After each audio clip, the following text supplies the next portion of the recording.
स्वागत है आप सभी का मेरे इस चैनल में। आज ये मैं फर्स्ट हिंदी 9th क्लास का डाल रही हूँ लेसन, जो कि कर्नाटका बोर्ड से है। तो पहला पाठ जो है वो एक कविता है मैथिली शरण गुप्त की, जय जय भारत माता। आइए इस कविता को पढ़ते हैं। इस पाठ का आशय क्या है पहले हम समझ लेते हैं। कवि इस कविता में भारत माता का गुणगान कर रहे हैं, यानी कि उनकी प्रशंसा कर रहे हैं, और कवि प्रार्थना कर रहे हैं कि इस देश के पावन आंगन में अंधेरा हटे और ज्ञान मिले। सब लोग मिलजुल कर भारत माता के यश की गाथा गाएं। और अब मैथिली शरण गुप्त का एक संक्षिप्त कवि परिचय जानते हैं। इनका जन्म 1886 को झांसी के चीरगांव में हुआ था। एक रोचक किस्सा है कि उनके बचपन का नाम मिथिलाधीप नंद शरण था, इतना बड़ा, लेकिन विद्यालय के रजिस्टर में इतना बड़ा नाम जो था वो फिट नहीं बैठ रहा था, अट नहीं रहा था जिसे बोलते हैं, तो इसे काट के मैथिली शरण कर दिया गया।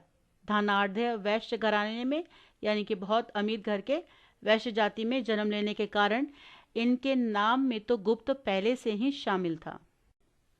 इनके पिता श्री सेठ रामचरण भी ब्रज भाषा के कवि थे। आचार्य महावीर प्रसाद द्विवेदी जी इनके साहित्यिक गुरु थे। आपने प्रबंध काव्यों तथा खंड काव्यों की रचना की है। खड़ी बोली के विकास में गुप्त जी का योगदान अनंतम है। साहित्यिक सेवा के समानार्थ सन 1961 ईस्वी में उन्हें पद्म भूषण की उपाधि मिली थी। साकेत महाकाव्य पर आपको गंगा प्रसाद पारितोषिक मिला था। आप राज्यसभा के मनोनीत सदस्य रहे। पंचवटी, जयद्रव, वध, रंग में भंग, भारत भारती, अनघ, नहुष आदि आपकी महत्वपूर्ण कृतियां हैं। आपकी भाषा सरल, सरस और शैली रोचक है। हिंदी के प्रसिद्ध कवि हैं ये। हिंदी साहित्य के इतिहास में वे खड़ी बोली के प्रथम महत्वपूर्ण कवि माने जाते हैं। उन्हें साहित्य जगत में दद्दा के नाम से संबोधित किया जाता था। उनकी कृति भारत भारती 1912 में भारत के स्वतंत्रता संग्राम के समय में काफ़ी प्रभावशाली सिद्ध हुई थी, और इसी कारण महात्मा गांधी ने उन्हें राष्ट्र कवि कहा था, की पदवी दी थी।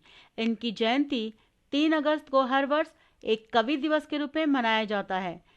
सन 1954 में भारत सरकार ने उन्हें पद्म भूषण से सम्मानित किया था। कविता कुछ इस प्रकार है।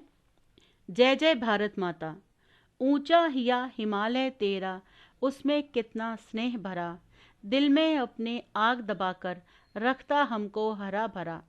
100 स्रोतों से बह बह कर है पानी फूटा आता, जय जय जय भारत माता। कमल खिले तेरे पानी में, धरती पर हैं आम फले, इस धानी आंचल में देखो कितने सुंदर भाव पले। भाई भाई मिल रहे सदा ही, टूटे कभी न नाता, जय जय भारत माता। तेरी लाल दिशा में ही माँ चंद्र सूर्य चिरकाल रहे, तेरे पावन आंगन में अंधकार हटे और ज्ञान मिले। मिलजुल कर ही हम सब गाएं तेरे यश की गाथा, जय जय जय भारत माता। इसका सारांश को इस प्रकार है। कवि इन पंक्तियों में कहता है कि भारत माता की जय हो। तुम्हारा हृदय हिमालय जैसा विशाल है, उसमें बहुत ही स्नेह भरा है। तुम अपने दिल में अपनी दुख की आग छिपाकर हमें सुखी रखती हो। यहाँ पर नदियों की धाराएं बहकर पानी फूटा आता है। भारत माता, तेरे पानी में कमल सदा खिले और इस धरती पर आम का फल है। तेरी हल्की हरियाली आंचल में कितने ही सुंदर मधुर भावनाएं पली हैं। तेरे इस धरती में हमेशा लोग भाई भाई की तरह मिल रहे हैं। उनमें हमेशा एकता की भावना बनी रहे, कभी यह भाई का नाता टूट न जाए। भारत माता, तेरी लाल दिशा में हमेशा चंद्र सूर्य अमर रहें। तेरे पवित्र आंगन में यानी भारत में हमेशा लोगों के मन के अज्ञान का अंधकार हटकर सबको ज्ञान की ज्योति मिले। हम सब मिलजुल कर तेरी यश या कीर्ति की गाथा गाते रहें। हमेशा तेरी जय हो। इस प्रकार कवि मैथिली शरण गुप्त अपनी सुंदर काव्य शैली में भारत माता की कीर्ति और उसके महत्व को बताते हैं। एक वाक्यों का प्रश्न उत्तर देखते हैं। जय जय भारत माता कविता के कवि कौन हैं? मैथिली शरण गुप्त। गुप्त जी को कौन सी उपाधि मिली थी? पद्म भूषण की। कवि किस देवी की वंदना कर रहे हैं? भारत माता की। हिमालय रूपी हृदय में क्या भरा है? हृदय में स्नेह भरा है। पानी कैसे फूटा आता है? 100 नदियों की धार, यानी कि अलग अलग स्रोतों से। पानी में क्या खिले हैं? कमल। सुंदर भाव कहाँ पले हैं? धानी आंचल में। दिल में आग दबाकर कौन रखता है? हिमालय। 100 स्रोतों से बहकर क्या फूटा आता है? पानी। धरती पर क्या फले हैं? आम फले हैं।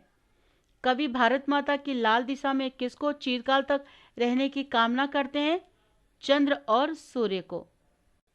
लॉन्ग प्रश्न उत्तर देखते हैं, यानी कि 2-3 वाक्यों में। हिमालय के बारे में कवि की भावना क्या है? हिमालय के बारे में कवि की भावना है कि हिमालय सुंदर और विशाल है। हिमालय के हृदय में स्नेह भरा है। हिमालय का हृदय विशाल है, जहाँ सबको सुख मिलता है। सेकंड क्वेश्चन, दिल में आग दबाकर का क्या मतलब है? दिल में आग दबाकर का मतलब है कि अपने दिल में ही कितने दुख भरे होते हैं, इसलिए वे कवि कहता है कि अपने दिल में दुख की आग, यानी आग दुख के समान है। उन्हें मन में ही रखकर हमें सुख शांति, यानी भारत में सब तरह का हरा भरा सुख देता है। प्रश्न 3, कवि ऊंचा हिया क्यों कहते हैं? कवि ऊंचा हिया इसलिए कहते हैं कि हिमालय का शिखर जो है बहुत ऊंचा है। इसके समान भारत माता के हृदय बहुत ऊंचा, श्रेष्ठ और विशाल है, हिमालय के शिखर के जैसा। प्रश्न 4, हमें मिलजुल कर कौन सा गाना गाना चाहिए? हमें भारत माता का यश का गाना गाना चाहिए। भारत में सब लोगों में एकता की भावना सदा रहे और इसी एकता में हमें आपस में मिलकर भारत माता की यश या कीर्ति की गाना गाना चाहिए। खाली स्थान भरो, यानी कि फिलिंग द ब्लैंक्स। भारत का हिया डैश है, दिल में डैश दबाकर रखता, हमको डैश चीरकाल तक रहे। इसका आंसर जो मैंने रेड लाइन किया हुआ है वो है कि पहला का ऊंचा, दूसरा का आग, तीसरा का हरा भरा, चौथा का चंद्र सूर्य। फोर्थ क्वेश्चन है, नमूनों के अनुसार तुकारांत शब्द लिखिए, यानी कि मिलता जुलता वर्ड। स्नेह भरा, हरा भरा, आता गता, फले फले, नाता माता आदि। फिफ्थ मेन है, इस कविता में बह बह कर पानी आता का प्रयोग हुआ है। इसी प्रकार आप निम्नलिखित शब्द में से सही शब्द चुनकर वाक्य पूर्ण कीजिए। जैसे यहाँ पे ऑप्शन दे रखा है, गिर गिर कर, मिट मिट कर, सुन सुन कर, देख देख कर। तो इसका सही आंसर मैंने रेड लाइन कर दिया है, वो है बालक मिट मिट कर सीखता है, भाषा सुन सुन कर बोली जाती है, मेघ गिर गिर कर बरसते हैं, बच्चा देख देख कर चलता है। और फोर्थ है, कविता को कंठस्थ 8 पंक्तियों में कीजिए। कंठस्थ यानी कि आपको ओरली याद रहना चाहिए। 7th है, अनुरूपता, यानी कि एक जैसा मिलता जुलता, उसका अर्थ।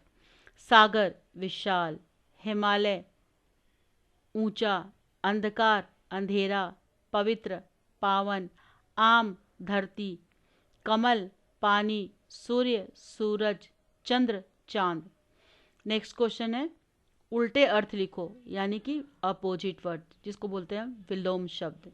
ऊंचा नीचा, पावन अपावन, ज्ञान अज्ञान, सुंदर कुरूप, अंधकार प्रकाश। बच्चों, इस तरह से ये पाठ जय जय भारत माता यहीं पर समाप्त होता है। उम्मीद करती हूँ कि आपको ये पहला लेसन पसंद आया होगा। अगर सच में आपको ये पसंद आया है तो सब्सक्राइब, लाइक, कमेंट, शेयर करना ना भूलें, ताकि मैं मोटिवेट होकर आपके लिए इसी तरह और बाकी लेसन आपके लिए लेकर आऊँ। और आप अपने दोस्तों को भी बताओ, सब्सक्राइब करो, शेयर करो, ताकि आपके दोस्तों को भी पता चले। और वीडियो देखने के लिए, सब्सक्राइब करने के लिए आपका बहुत बहुत धन्यवाद। Thank you.